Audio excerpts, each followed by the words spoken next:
Hey guys, Lucian Costea here with Sean Abel, my training partner. It is August 17th and we're here Be Strong on a Sunday training shoulders and filming with Jeff Saigo. And I am getting ready for the North Americans, which is going to be in 12 days. Okay, so you did shoulders and triceps today. You're 2 weeks out from North America. So what's your current height and weight? The height hasn't changed in the past 2 years, so I'm still 5'10". It could change for some guys, maybe. On leg day after leg day, I'm 5'9.5", I'm sure. Let's see, weight is currently at 223. Although yesterday, my Saturday ritual for the past 2 years has been a cheat day. So it always goes up a little bit. But yeah, I'm 223 right now. Okay. And go ahead and take us through your shoulder and tricep workout and the movements. All right, guys. So today we start off with dumbbell shoulder press. We set the bench at a slight incline. For the past couple months, we've been doing actually military press to the barbell. But I'm not used to this gym here yet, so I didn't want to hurt myself anyway. So I just went back to traditional dumbbell presses. Worked up to 125, which felt pretty good. The equipment here actually is very comfortable, so it was just felt natural to me. After that, we went to dumbbell side laterals. Again, went up to, I believe, 50 pounds. This week is actually our heavy week. We rotate heavy week and high rep week, so this week is going to be all heavy weight. But we did, so basically we follow like 3 sets of a movement, and then we go heavy weight, light rep, and the rep range is usually from 8 to 12. After that, we did rear dumbbell laterals, I guess. Went up to like 40 or 50 pounds of that as well. I don't go too heavy on that just because my lower back starts getting a little sore. Again, went heavy on this one. After that, we went to a side lateral machine. Wait, no, we didn't. We went to the cables. We went to the cable for side laterals. We were going to use a machine, but it was taken by a fellow gym member here, so we had to switch things up on the go. Now we mainly just go high rep, not too heavy weight. It's more of just like a final movement. Did 3 sets of that. And then after that, we hit our triceps, and I'm going to let Sean explain that. We started with rope tricep. Solution. I always call you the American way. No, American way is Lucian. You can say Lucian. Well, yeah, because I'm so used to hearing people call you Lou. I just call you Lou. Big Lou. Just call me Lou. Yeah, Big Lou. We started off with rope tricep push down with 4 sets back to back, same weight, high rep. And then after that, we did that overhead cable machine that we've never done before, so it was something different to try out. Because we don't deal with the rope in our gym, but This one's a little different. It's a hammer machine. Let's switch up. And then for the end, we just did a back-to-back burnout, high rep, single arm across the body cable movement. So basically this entire prep we've been following, like I said, 1 week heavyweight low rep or moderate reps. Next week, the following week would be high rep, lower weights. But we switch it up to where, for example, we're doing shoulders and triceps, we do shoulders heavy, triceps lighter weights, higher rep. And then if we do, for example, chest, we'll do heavy chest, higher rep, lower weight biceps, or if it flips around. And this prep for the past 2 months, I've been doing training back twice a week, triceps twice a week, biceps twice a week, and hamstrings twice a week. So What's the purpose for that? honestly, it's just push the tissue a little more. I seem to recover fairly well, and I haven't had a recovery issue this entire prep. So I don't know if it necessarily helped me put any more muscle. I think it maybe helped etch in a little bit more detail, burn a little more fat. So, and plus, honestly, being away from the gym more than 2 days a week makes me a little nervous. So, and I hate cardio, so it's an excuse to not do cardio. What is your cardio at right now, being 2 weeks out? Oh man, cardio's been a real pain this year. It's been, I don't know, 20 minutes post-workout. 20, 30. Yeah, so it's been real torture for me now. It's been 20 minutes. This is the first time competing that I've been only doing 20 minutes post-workout. Usually I do 20, 30 minutes in the morning and then 20 minutes or so after training, but this is the first year where I've just utilized just 20 to 25 minutes post-workout. And it's been working fairly well. I don't know if it's because I'm hitting everything twice a week or what, but or maybe the diet. I don't know. It's been working well. What are you, just treadmill then? Or? Yep, set treadmill set to about a 3-degree incline. But I've also been doing what's it, arc trainer. But I set that to like a 30 resistance, but I set the incline up to like about a 6, so I really squeeze the glutes and hamstring tine right there. I do like 3 minutes of normal and then 2 minutes of real high intensity squeeze hamstrings and glutes.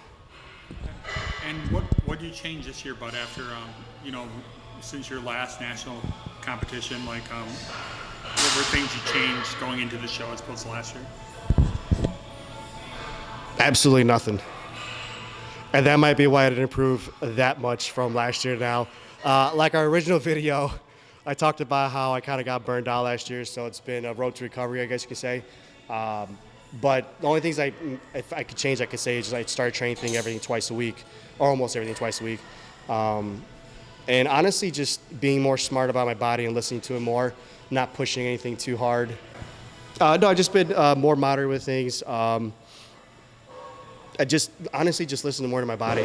It's been an ache and pain kind of off season, so it's just been that kind of thing. Okay, so going into North America's, but now, you know, there's going to be some heavyweights there. You're going to be close to the top, though. Right now, you're weighing like 223. But what's it like going into the show, like, because you're going to be relying more on your aesthetics as opposed to like a mass monster kind of deal, Bud. So, like, what's your mindset going into the show for that? Let's see. Well, in this class, from some of the names that are coming to the show, there are a lot of aesthetics guys. The heavyweight class seems to be a very pleasing weight class looks-wise. It depends on judges. Are they going to go for a more conditioned look this year or more of a bigger look? I have always been the tallest and the lightest weight guy in every show I've done ever since I started competing. I never step on stage more than 218, 219. I like to this year. I'd like to think I'd weigh in probably a little heavier, but we'll see. But going up against the bigger guys, I can hold my own to a certain extent, but again, looks and aesthetics can only go so far. I mean, if those guys busted their butts that much more to be that much bigger, I'm going to lose to them, 9 out of 10 times, which is fine because, again, it just depends on what the judges are looking for. If they go for aesthetics, I think it's going to be a close battle between me and however many other guys because, like I said, heavyweight class tends to be a pretty good balance of looks and conditioning and everything else. Go ahead and tell us about your diet, Bud, and what it was like this year going into the show. Let's see. The diet has been different. I took a different approach this time. I kind of pulled away from the red meat. Last year I did a lot of red meat, which I'm not sure health-wise how that affected me. I didn't get blood work done like I normally do every year, but this year I pulled away from red meat and stuck mostly to chicken, eggs, and turkey. Wouldn't that be better going away from red meat? It would be. That's what I'm saying. Oh, okay. That's why I did it. But I also utilized Greek yogurt. Mainly because I would get hungry late at night and that would be my last meal. Last year I was doing about 7 meals a day. This year I actually dropped it to about 5 meals a day with a post-workout shake. And I've actually been following more of the approach of 3 shakes, 3 whole meals type of thing. Budget-wise, it's been friendlier on me. And also it's just a little easier too. And you're working a full-time job, so. Yep, full-time jobs, but honestly, it's not that difficult to cook your food. I cook twice a week anyway, so it's not really an excuse. It's just more of it's cheaper. But no, I kind of like pulling away from the red meat. I felt it was better for my skin. I tend to have very oily skin, and it seemed to have dealt a little better with me. And honestly, the lower fat of all my meat proteins, I think it kind of helped me burn the fat a little better this year. I love red meat though. Don't get me wrong. I would do it all the time. It's just health-wise, I think it might have been a better decision for this pre-contest. And like I said, I think maybe it made it easier for me to burn fat because most of my protein sources are very lean as they can be, except for turkey. So, and carb source-wise has been basically just white rice and oatmeal, and that's it, nothing else. I take that back, bare naked, which is kind of like oatmeal. That's my staple. That's my go-to breakfast every day as I drive to work. As far as supplement use goes, I've been sticking to protein powder. Just for breakfast, it's always been 8 ounces of liquid egg whites and a scoop and a half of protein powder, and then I'm not lying. Anyways, asshole.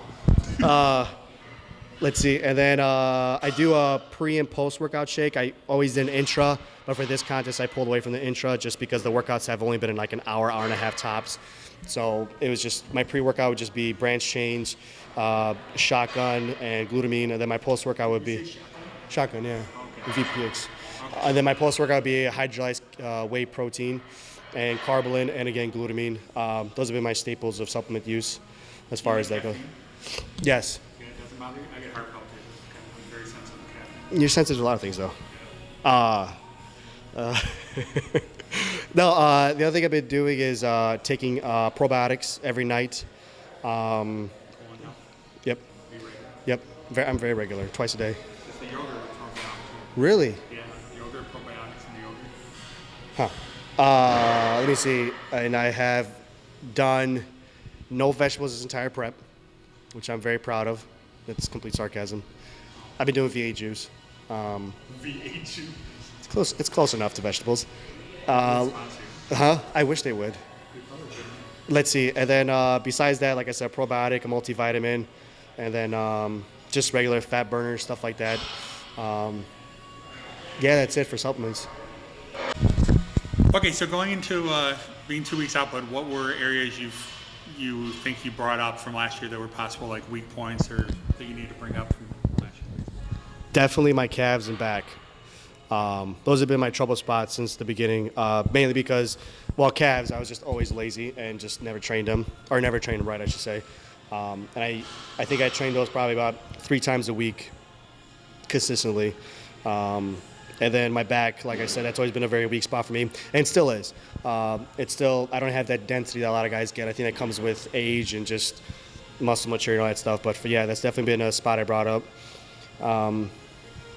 Besides that, just I still focus a lot on keeping my waist down, because I know that if I ever let that get out of control, it could be something that'll hold me back. Because from the front, my waist looks okay, but it's, from the side is where it looks the best. So if I start getting a little distension, that's where I kind of need to back off whatever we're doing. So I've been focusing on making sure I breathe through my lungs, not through my stomach, as they say. So I've been keeping that under control. But yeah, definitely my calves and back. That's the thing I've focused mostly on. How many years have you been clean? Let's see, first show was in 2003, where I did not place the Kalamazoo. Mr. Kalamazoo, like I always call it, the Olympia of Southwest Michigan. Of Southwest Michigan. The Olympia of Kalamazoo, Michigan. Yeah, it's 2003, and I've done a show pretty much every year. I don't think I've taken a year off from competing, which I always say I think it's been a downfall of mine. I never took a full off season, which I should. I hate getting too far out of shape, because I always try to stay within 10% of body fat, and you can't. I don't think you can really have that successful off season if you don't go a little bit above that. Like, what does your body fat percentage stay at? Usually it's at 10%, and honestly, that's why it makes my pre-cons a little easier, and why I have it where I can kind of do cheat days. Yeah, I have like my Saturday cheat day, which is pretty much anything goes besides fried food. And I've been fortunate, and I use it as a tool of honestly balancing my life with my social life as well as work life and training life. I enjoy going out to eat. I enjoy being social with friends, and honestly, I don't feel like bringing a bag of food with me or my Lunchables or whatever with me. Lunchables, lunch bag. Lunchables, like when you were a kid? Yeah, Lunchables. No, honestly, it's a pain, and if all it means I have to keep my body fat percentage down a little bit off season, I'll sacrifice that, because I get to still enjoy life full year. I don't think you have to torture yourself I don't think you have to torture yourself for a year. For a year, I don't think you have to torture yourself for the last 12 weeks before a show. It should be somewhat an enjoyable process. Granted, the training is tough, all that stuff is hard, but I think aspects of it's got to be a little easier. And for me, that part is going to be the diet part, so I just try to keep that in check. Yeah. Do you find the dieting difficult, bud, or do you not mind it as much as some people? No, I don't mind it at all, but then again, if I didn't get my cheat day on Saturday, I'm sure it'll be a struggle. But honestly, for the first 4 years of competing, I did a keto diet, so I did no carbs for 12 weeks. And I didn't even give myself a refeed day when I was doing that, and honestly, that was just straight torture. And I was. How did your body respond to that? I got shredded, but I lost all my muscle, and I was doing 2 hours of cardio. So I know what it feels like to get to that point of complete just depletion, and 2 hours of cardio and no carbs. I know what it feels like to get that point, and And I'd rather choose this route to where I just stay a little leaner in the off season and make my life a lot easier for the pre-contest prep, or just the prep. How much size did you put on from your original show? But like in 2003, what did you weigh? First show in 2003, I was 162 pounds. And at this show, I'm hopefully going to weigh in at 216. So a good amount of weight. I figure I've been putting on about 5 to 6, probably 5 pounds of lean mass on every year. I wouldn't mind one off season to have like a blow up where it's like 8 pounds or 10 pounds. That'd be great. But again, I worry about my stomach getting a little too blown out, and I just don't really want that look. I don't think it helped me because I've never been the biggest guy. I've just kind of relied on my overall aesthetics. When overall being health conscious in general, which is a good thing. There's nothing wrong with that. Yeah, I mean, the health is important. I mean, I would love to say that this is going to be a career for me, but honestly, I know where my genetic limitations lie, and I don't think that this would be something I could live off of. It'd be great. I'm more realistic about that. I don't think it will. It's a great sport, and I treat it as a hobby. And it's still going to be one of my favorite hobbies. I mean, it's a great way to de-stress as well. So, yeah, I mean, health is important to me. I mean, I want to live long and do all those things, so I just rather play it safe. Okay. Is there anyone you'd like to thank, Bud, going into the show? Yeah, let's see. I'm going to first thank my family. They have been, I guess, my backbone through this. They've supported me 110% every year doing the show. I don't think my mom or grandmother has missed a single show since I've started. They've traveled all the way to Pittsburgh with me and, back. After that, I want to thank my training partners. How many do I have now? I think I have like 4 or 5.